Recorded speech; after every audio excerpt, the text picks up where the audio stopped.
An exhausted Western mother stands outside a closed nursery door, staring at a timer on her phone. She is desperately trying to sleep train her baby, enduring the heartbreaking cries through a monitor, because she believes this painful process is the only way to build independence. Meanwhile, in Tokyo, a completely different scene unfolds. A family sleeps soundly on flat futons laid side by side. The baby breathes rhythmically next to the mother, peaceful and secure. But here is where people usually get it wrong. Japanese parents almost never talk about sleep training. They do not force their babies to cry alone in the dark. Yet, these infants develop highly stable, long-lasting sleep routines much faster than their Western counterparts. Why? How can a baby sleep through the night without enforced separation? We've been conditioned to believe that sleep is a strict skill we must drill into our children. But human biology tells a wildly different story. Today, we will decode the Japanese philosophy of infant sleep, a biological approach that helps babies automatically find their natural sleep rhythm without a single tear. The fundamental misunderstanding in Western parenting is treating infant sleep as a mechanical skill that must be trained. The goal is forced independence, often achieved through early physical separation. But what looks like a necessary developmental step is actually triggering a profound biological alarm. When an infant is left alone to cry, their nervous system perceives a severe threat. Studies in developmental psychology reveal that this separation causes a massive spike in cortisol, the body's primary stress hormone. Even if the baby eventually exhausts themselves to sleep, their brain often remains in a high alert survival state. Japanese culture takes the exact opposite approach. They view sleep not as a skill to master, but as a physiological state of safety to be shared. Research confirms that when an infant shares a sleeping environment with their mother, their heart rates and breathing patterns physically synchronize. The mother's calm presence acts as an external biological regulator, keeping the baby's fragile nervous system completely out of the fight or flight zone. But this raises a critical question. If Japanese babies are constantly kept close, why don't they become permanently dependent? The answer is surprising. The secret to their stable night rests does not actually begin in the dark. It starts the moment the sun comes up. When Western parents struggle with their baby's sleep, their immediate reflex is to micromanage the night. They obsess over blackout curtains, white noise machines, and rigid bedtime routines, trying to create the perfect artificial environment to induce sleep. But Japanese parents flip this entire paradigm upside down. They do not obsess over the night. Instead, they focus relentlessly on the morning. This brings us to our first core concept, Seikatsu Rizumu, Shonkwa, which translates to life rhythm or daily rhythm. In Japanese parenting, the secret to a perfect night's sleep is established within the first 30 minutes of waking up. Rather than forcing a child to sleep at an exact hour, Japanese mothers prioritize waking the baby up at the exact same time every single day. No matter how poorly the night went, the science behind this cultural habit is rooted in chronobiology. A baby's circadian rhythm, their internal biological clock, is not fully developed at birth.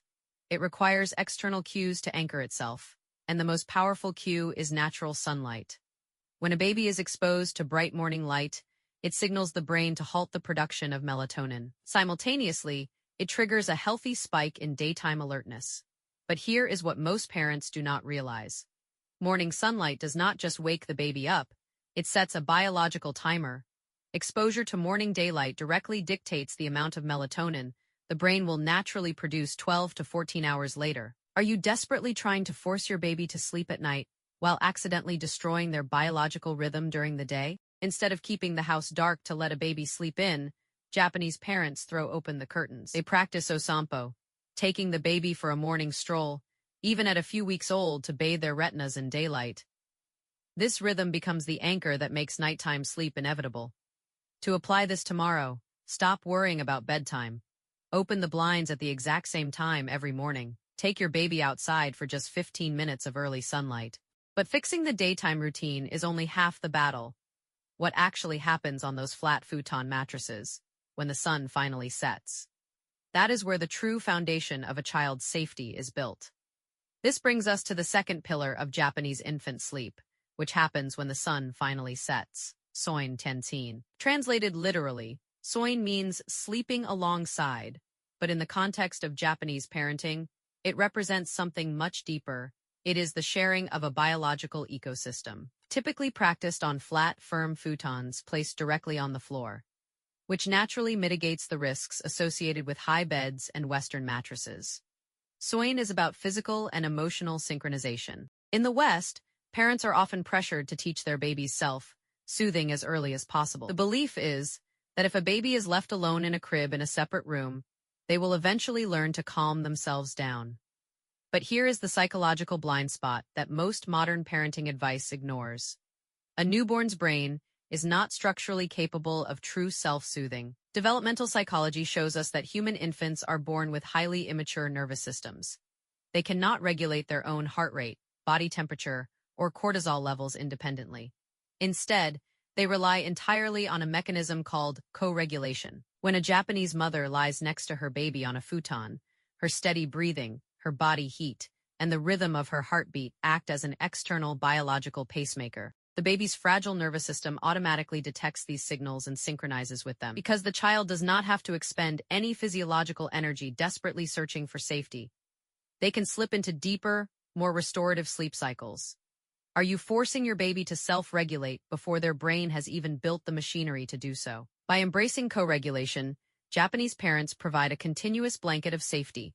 To apply this, you do not necessarily need to buy a futon today, but you can start by organizing a safe, shared sleeping environment in those crucial early months, keeping your baby within arm's reach, rather than rushing to push them into a separate nursery in the name of early independence. A baby sleeping intimately close to their parents will undoubtedly feel more secure. But this is where people usually get it wrong. Sleeping together does not mean the baby magically sleeps for 12 hours straight without ever waking up. Infant awakenings are biologically normal. So if they still wake up, what exactly prevents those ear-piercing midnight cries that exhaust so many Western families? That is when the third and perhaps most vital reflex comes into play. Even with a perfect daytime rhythm and a shared sleeping space, babies will naturally stir during the night. The difference lies in how parents react to those stirrings. This introduces the third and most transformative habit, the anticipatory response. In many Western households, parents are often advised to wait before responding to a baby in the dark. The prevailing logic, frequently tied to cry-it-out methods, suggests that jumping up at every little sound prevents the child from learning true independence. The standard practice is to wait for the full-blown cry before intervening. Japanese mothers, however, operate on a completely different frequency. They practice an anticipatory response, reacting to micro-cues long before a tear is ever shed. Because the mother is sleeping close by on her futon, she naturally tunes into subtle shifts, a sudden change in breathing rhythm, a soft grunt, or the restless rustling of limbs. She offers a gentle pat, a soft shush, or brings the baby to her breast, while the child is still in a semi-conscious, drowsy state. Why is this microscopic difference in timing so crucial? Science tells us that crying is not a baby's first request for help. It is their absolute last resort. Are you waiting for a blaring 5-alarm fire before you finally decide to pick up the extinguisher? When a baby is left to escalate into a full cry, their brain floods with adrenaline and cortisol. They have officially entered fight or flight mode. At this point, even if you rush in to pick them up, their nervous system is far too agitated to easily slide back into a restorative sleep cycle. By soothing the child at the micro-cue stage, Japanese parents prevent the biochemical alarm from ever going off. The baby drifts seamlessly back into deep sleep, completely unaware that they were ever on the verge of waking up. To apply this tonight, shift your observational window. Instead of waiting for the audible cry, watch for the early signs of active sleep, the squirming, the lips smacking, the heavy sighs. Offer a comforting hand right then. But if you only stop at applying these specific sleep habits, you are still missing the bigger picture. All of these carefully orchestrated routines lead us to a profound, overarching truth about human psychology. If we step back and look at these three pillars, the morning sunlight rhythm of Seikatsu Rizumu, the biological synchronization of Soin, and the micro-cue timing of the anticipatory response, a profound shift in perspective emerges. We have been taught that infant sleep is a battle of wills, a test of a child's discipline and a mother's resolve. But Japanese culture reveals a wildly misunderstood biological truth. True independence does not sprout from early forced separation. It blooms from absolute, unwavering dependence. When you surround a fragile nervous system with complete safety, the child does not need to learn how to survive the night. They are finally free to simply rest. What if the secret to independent sleep isn't pushing them away, but pulling them closer? Tomorrow, you do not need to change your entire life. Just start by opening the curtains and stepping into the morning light with your baby. Are you currently struggling with your child's sleep? Share your story in the comments below, and do not forget to subscribe as we continue decoding the psychology behind raising calm, resilient kids.